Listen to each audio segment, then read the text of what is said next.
சிவார்ப்பணம். வணக்கம் ஃப்ரெண்ட்ஸ். இன்னைக்கு நம்ம என்ன பார்க்க போகிறோம் அப்படின்னா வாக்கிங் போகிறவங்களை பற்றி பேச போகிறோம்.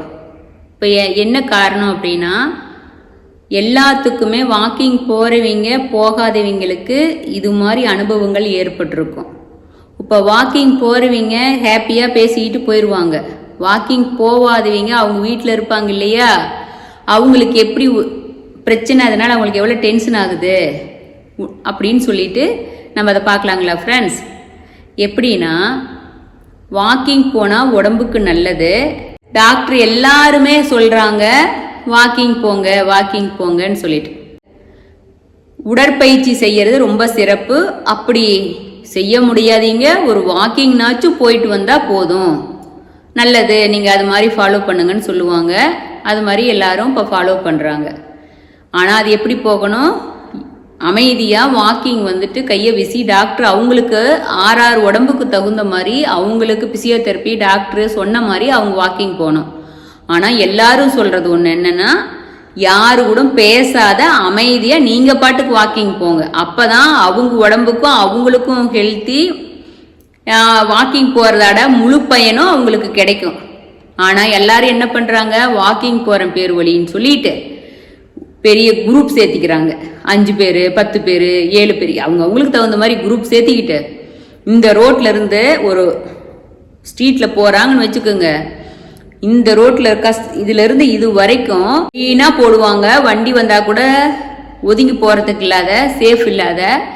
அப்புறம் எப்படி போவாங்க, ஊர் கதை உலக கதையெல்லாம் பேசிட்டு போவாங்க. கத்தி கத்தி பேசிட்டு போவாங்க. கத்துறதுன்னா சாதாரணமாக பேசுறது கிடையாது. அவங்களுக்கு அவ்வளோதான் தொண்டை இருக்குது அப்படிங்கிற ரேஞ்சில் கத்தி பேசிக்கிட்டு போவாங்க. அது அவங்க போகிறாங்க வர்றாங்க. ஆனால் அவங்க என்ன மற்றவங்களுக்கு அவங்களால எவ்வளோ டிஸ்டர்பன்ஸ்னு அவங்க ஆராய்ச்சி நினச்சி பார்த்தாங்களா? இது நிறையா பேர் வாக்கிங் போகிறீங்க எல்லாருமே இந்த தவறை நீங்கள் செய்வீங்க. இல்லை ஒவ்வொருத்தர் அமைதியாக செய்ய இது மாதிரி கத்தாத அமைதியாக உடம்புக்கு ஹெல்த்தியாக நடந்துட்டு வருவீங்க. அந்த விடிய காலையில் 5:30 மணிக்கு வாக்கிங் போகிறீங்க. அப்போ போனால் எவ்வளோ அமைதியாக இருக்கும். அந்த பிரபஞ்சத்துக்கு கூட உங்களோட நீங்கள் கனெக்ட் ஆகிக்கணும். கனெக்ட் ஆகிட்டு ஹாப்பியாக நீங்கள் உங்களுக்கு பிடிச்ச மாதிரி மனசுக்கு இதமான இசையை கேட்டுக்கிட்டு அப்படியே அமைதியாக நடந்து போனால் உங்களுக்கு அமைதியானா உங்களுக்கு வாக்கிங் எப்படி டாக்டர் சொல்கிறாங்களோ அது மாதிரி நடந்து போயிட்டு வந்தால் உங்களுக்கு உடம்புக்கும் ஹெல்த்து, மனசுக்கும் ஹெல்த்து. ஆனால் நீங்கள் என்ன பண்ணுறாங்க, ஒவ்வொருத்தர் இப்படி தான் குரூப்பாக சேர்ந்துக்கிட்டு கத்திக்கிட்டு போகிறது அந்த 5:30 மணிக்கு. சரி, அவங்களுக்கும் உடம்புக்கு ஹெல்த்து இல்லை. ஆனால் அவங்களுக்கு இது ஒரு ஹாப்பி டைமாக அவங்க வச்சுக்கிறாங்க. ஆனால் அவங்க போகிறதுனா எங்கே போகணும், அப்படி கத்திக்கிட்டு பேசிக்கிட்டு போகிறவங்க கவர்மெண்ட் பார்க்குன்னு இடம் கொடுத்துருக்குது. இல்லை ரோட்டில் குடும்பம் இல்லாத ஒரு ஸ்ட்ரீட்டுக்குள்ளே போகிறீங்கன்னு வச்சுக்கோங்க. அந்த ஸ்ட்ரீட்டு அமைதியாக இருக்கும். அந்த ஸ்ட்ரீட்டில் யாரும் வெளியில் கூட வரமாட்டாங்க. அவங்க வீட்டுக்குள்ளேயே எக்ஸசைஸ் செய்கிறாங்களா, யோகா செய்கிறாங்களா, அவங்க பாட்டுக்கு அமைதியாக இருப்பாங்க. ஆனால் இந்த வாக்கிங் போகிற பேர் வழின்னு சொல்லிட்டு வருவாங்க பாருங்க, கத்திக்கிட்டு போவாங்க. அந்த ஸ்ட்ரீட்டையே அமைதியவே கெடுத்துருவாங்க. அந்த 5:30 மணிக்கு அந்த ஸ்ட்ரீட்டில் இருக்கிற குடும்பத்தில் இருக்கிறீங்க என்ன நினைப்பாங்க, பண்ணுவாங்க. காலையில் எந்திரிச்சு அமைதியாக ஒரு 5 மணிக்கு 5:30 மணிக்கு எந்திரிச்சு ஃப்ரீயாக சாமிக்கு இது கும்பிட்றீங்களா தான் தீபம் பெருத்திட்டு ஒவ்வொருத்தரும் யோகா பண்ணுவாங்க, அமைதியாக தியானம் பண்ணுவாங்க.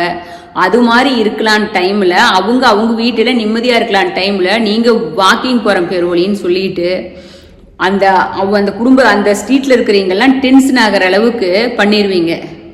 இதுதான் என் வாழ்க்கையில் நடந்தது. நான் உங்களுக்கு சொல்கிறேன் ஃப்ரெண்ட்ஸ். நம்ம வீட்டுக்கிட்டையும் நம்ம ஸ்ட்ரீட்டில் அமைதியாக இருக்கும். ஸ்ட்ரீட்டில் வாக்கிங் போனாவும் யார் எவ்வளோ பேர் வேணாலும் போவாங்க வாங்க, யாருக்கும் பிரச்சனை கிடையாது. ஆனால் என்ன பண்ணுவாங்க, ஜென்ஸுங்க ஒரு 10 பேர் இருக்கிறாங்க. அவங்களுக்கு என்ன லேடிஸ்னா கூட ரைட்டு போகிறாங்க வர்றாங்க சேஃப் இருக்கட்டும்னு சொல்லலாம். ஒரு 10 ஜென்ஸு சேர்ந்துக்குவாங்க, கத்திக்கிட்டு போவாங்க. ஊரில் இல்லாத கதையெல்லாம் பேசிக்கிட்டு நமக்கு அவ்வளோ இடைஞ்சலாக இருக்கும். ஏன் அப்படி நீங்கள் கத்திக்கிட்டு போகிறவங்க, நீங்கள் யார் வாக்கிங் போனாலும் சரி, அப்படி கத்தி கத்தி பேசிக்கிட்டு போகணும்னு நினைக்கிறீங்க. கவர்மெண்ட் பைபாஸ் இருக்குது, இல்லை கவர்மெண்ட் அதுக்குன்னு சொல்லிட்டு வாக்கிங் ஏரியா போட்டு வச்சிருக்கு, அங்கே போங்க. அப்படியெல்லாம் பார்க்கில் போனீங்கன்னா நீங்கள் அங்கேயும் கத்திக்கிட்டு போனாலும் அங்கேயும் சொல்லுவாங்க, ரொம்ப டிஸ்டர்ப் பண்ணுறாங்க. இது வாக்கிங் போகிறவங்களுக்கு அந்த மேனர்ஸ்னால் என்னென்னு தெரியணும். ஒரு குடும்பங்கள்ல இருக்கிற அந்த வீதியில போகும்போது நம்மனால மற்றவங்களுக்கு இடைஞ்சலாகுது அப்படின்னு சொல்லிட்டு இது நான் என் ஃப்ரெண்ட்ஸுக்கிட்ட எல்லாத்திட்டையுமே கேட்கும்போது பேசும்போது சொல்லும் போது நமக்கு இப்படி டார்ச்சராக இருக்குது அப்படின்னு சொல்லும்போது அவங்க சொல்கிறாங்க, நம்ம வீட்டு பக்கம் அப்படிதான் இப்படி கத்திக்கிட்டு போகிறாங்க, இல்லாட்டி ஃபோனில் கத்திக்கிட்டு போவாங்க, ஃபோனில் பேசுகிற பேர் வழின்னு சொல்லிட்டு ஊருக்கே கேட்குற மாதிரி பேசிக்கிட்டு போவாங்க அப்படின்னு சொல்லிட்டு. அதனால ஒவ்வொருத்தரும் ஒவ்வொரு கதையை சொல்கிறாங்க. இது வாக்கிங் போகிறவங்களுக்கு கொஞ்ச நாச்சும் நீங்கள் உங்கள் உடம்பையும் பார்த்துக்குங்க, மற்றவங்களுக்கு டிஸ்டர்ப் பண்ணாத போகணும். அதுதான் நியாயமாக இருக்கும். நாமளும் வந்துட்டு போய் சொல்கிறோம், ப்ளீஸ் கொஞ்சம் மெதுவாக போங்க, அமைதியாக சவுண்ட் இல்லாத போங்க, எல்லாத்துக்கும் டிஸ்டர்பன்ஸாக இருக்குது, நீங்கள் அமைதியாக போனால் உங்களுக்கும் உடம்புக்கு நல்லது, நமக்கும் நல்லது அப்படின்னு. ஏன்னா அந்த 6 to 7, அந்த 5:30 மணி 6, 7க்குள்ளே நம்ம கொஞ்சம் நேரம் அமைதியாக இருக்கிறதுக்கு டைம் இருக்கும். அந்த 7 மணிக்கு மேலே எல்லா வண்டி வாகனம் கத்துறது, பக்கத்தில் ஸ்கூல் இருக்குது, இது மாதிரி எல்லாம் ஒரு வணிக வளாகம் இருக்குதுன்னா அல்ல மறுபடியும் 7 மணிக்கு மேலே 8 மணியெல்லாம் ஆயிடுச்சுன்னா ரொம்ப எல்லாத்துக்கும் வேலை வந்துடும். அது எல்லாத்துக்கும் டிஸ்டர்பன்ஸ். அப்போ அந்த 7 மணிக்கு மேலே என்னமோ வந்து கத்துங்க. 8 மணிக்கு மேலே ஸ்பீக்கர் மாதிரி கத்திக்கிட்டு போனால் கூட யாருக்கும் இடைஞ்சல் கிடையாது.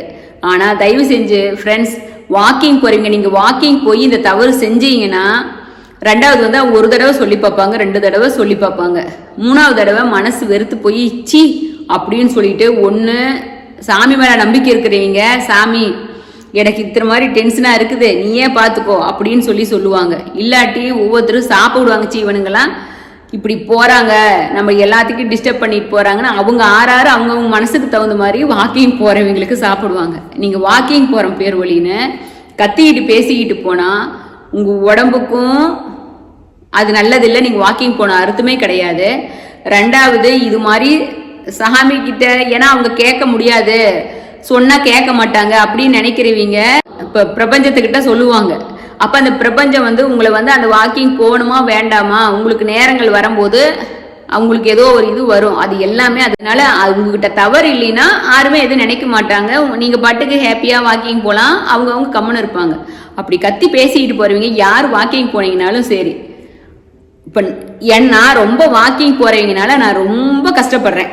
1 தடவைக்கு 2 தடவை கூப்பிட்டு சொல்லிட்டேன். அப்புறம் நான் என்ன பண்ணுவேன், சிவார்ப்பணம் நமக்கு இந்த டிஸ்டர்பன்ஸாக இருக்குது, நான் என்ன பண்ண முடியும், நீயே பார்த்துக்கப்பா, நமக்கு டிஸ்டர்பன்ஸ் இல்லாத பாரு அப்படின்னு சொல்கிறது. நானும் என்ன பண்ணுவேன், காதை அடைச்சிக்கிட்டு உட்காந்துருப்பேன். இல்லை நம்ம ஏதாச்சும் பாட்டு வேகமாக வச்சுட்டு காது கேட்காத மாதிரி இருக்கணும். அந்த காலையில் நேரம் விசுன்னு காற்று நல்லா இருக்கும், நம்ம சிட் அவுட்டில் உட்காந்துருக்கணும்னா அப்போ ஃபேனை வேகமாக வைப்போம், அந்த ரோட்டில் போகிற சவுண்டு கேட்காத இருக்கணும் அப்படிங்கிறதுக்காக. ரொம்ப கத்தி போகிறது ரொம்ப டிஸ்டர்பன்ஸாக இருக்குது ஃப்ரெண்ட்ஸ். இந்த தவிர நீங்கள் செஞ்சீங்கன்னா தயவு செஞ்சு வாக்கிங் போகிறவங்க கத்தி பேசாத போங்க, உங்களுக்கும் நல்லது, பக்கத்தில் குடியிருக்கிறவங்களுக்கும் நல்லது. அவங்க காலையில் நேரம் அமைதியாக அந்த 1 ஹவர் வந்து அவங்கவுங்க யோகா பண்ணுவாங்க. இப்போ எல்லாத்தாட்டும் வாக்கிங்கே போகணும்னு என்ன இருக்குது, அவங்கவுங்க உடம்புக்கு தகுந்த மாதிரி அவங்கவுங்க வீட்டில் வந்து ஹெல்த்தியாக இருப்பாங்க, ஹெல்த்தியாக எக்ஸசைஸ் பண்ணிக்கிட்டு இருப்பாங்க. அதனால தயவு செஞ்சு நீங்கள் டாக்டர் வாக்கிங் போனால் இவ்வளோ நல்லது அவ்வளோ நல்லதுன்னு அதெல்லாம் நான் சொல்லவே வரல. நீங்கள் இது மாதிரி கத்தி பேசிக்கிட்டு சவுண்டு பண்ணிட்டு போகிறவங்க வந்து இது மாதிரி தவறு பண்ணாதீங்க அப்படி தான் நம்ம சொல்கிறோம். இந்த அனுபவங்கள் வந்து உங்களுக்கு எல்லாத்துக்கும் இருக்கும் தானே ஃப்ரெண்ட்ஸ். ஒன்று வீட்டுக்குள்ளே இருக்கிறவங்களுக்கு இருக்கும், இல்லை நடந்து போகிறவங்களுக்கும் அவங்க கத்தி பேசிக்கிட்டு போகிறது டிஸ்டர்பன்ஸாக இருக்கும். இல்லை குழந்தைங்கள்லாம் படிச்சுக்கிட்டு இருப்பாங்க, எத்தனையோ குடும்பத்தில் எத்தனையோ இருக்கும், பெரியவங்க தூங்கிட்டு இருப்பாங்க, எவ்வளவோ இருக்கும். அவங்க வீட்டுக்குள்ளே என்ன இருக்குதுன்னு யாருக்கு தெரியும். அதை வந்து இந்த வாக்கிங் போகிறவங்க ஒவ்வொருத்தர் தியானம் பண்ணுவாங்க, சாமி கும்பிட்டு அமைதியாக தியானம் பண்ணுவாங்க. அந்த காலையில் விடிய காலையில் நேரத்தில் அந்த விசுன்னு காற்றுல அமைதியாக பிரபஞ்சத்தோட பவரை அனுபவிக்கலான்னு இருப்பாங்க. அதை எங்கிருந்தோ வந்து, ஆனால் அவங்க போய் நிம்மதியாக இருந்துக்குவாங்க, எங்கேயோ குடியிருப்பாங்க, ஆனால் நம்ம ஸ்ட்ரீட்டில் வந்து நடந்து நமக்கு நிம்மதி இல்லாத பண்ணுவாங்க. இது தவறு.